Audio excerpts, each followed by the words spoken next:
Hallo almal. Vandag is gebedsoordenkings soos laasweek bespreek. Is dit fokus ons 'n bietjie op skrifgebed. En hierdie is dan die 5de Augustus 2025 en ons onderwerp is geseën met vrede. En dit kom uit Psalm 29 vers 11 uit, waar Dawid skryf en sê: Die Here sal sy volk sterkte gee, die Here sal sy volk seën met vrede. Nou, die hele Psalm 29 beklemtoon die belangrikheid daarvan om aan God die eer te gee vir sy heerlikheid en sy majesteit.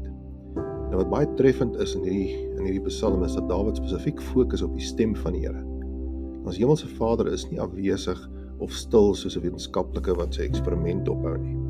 Hy is werklik teenwoordig in elke oomblik van ons lewens en hy spreek vandag nog steeds, daagliks. Die Here se woord en sy stem beïnvloed die wêreld, die mense, die gemeenskappe om ons en by ons. En hy doen dit met goddelike autoriteit en absolute soewereiniteit. So wanneer Dawid dan in die laaste vers verklaar dat die Here krag aan sy volk gee en hulle met vrede seën, getuig hy daarvan dat die Here se stem en sy vrede 'n tasbare verskil maak in jou lewe en in myne.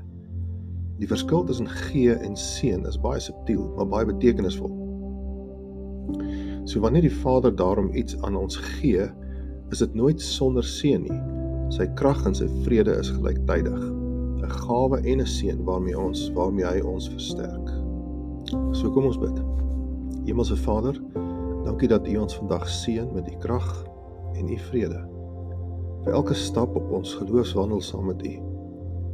Met U krag en U vrede en U hulp, sal ons met moed en volharding die uitdagings van hierdie dag aanpak en die geleenthede wat U op ons pad bring met wysheid benut. Vader, ons is dankbaar en ons bid dit in die naam van die Here Jesus Christus, ons Here. Amen. Nou ja, vir die van u wat op my webblad die gebedsoordenking lees, onthou asseblief om in te skryf op die webblad. Maar op die YouTube, klik die like, die subscribe en die share knoppies en kom ons kry die woord vir soveel as moontlik mense. Nou ja, shalom, vrede vir julle. Tot ons volgende week weer gesels. Totsiens.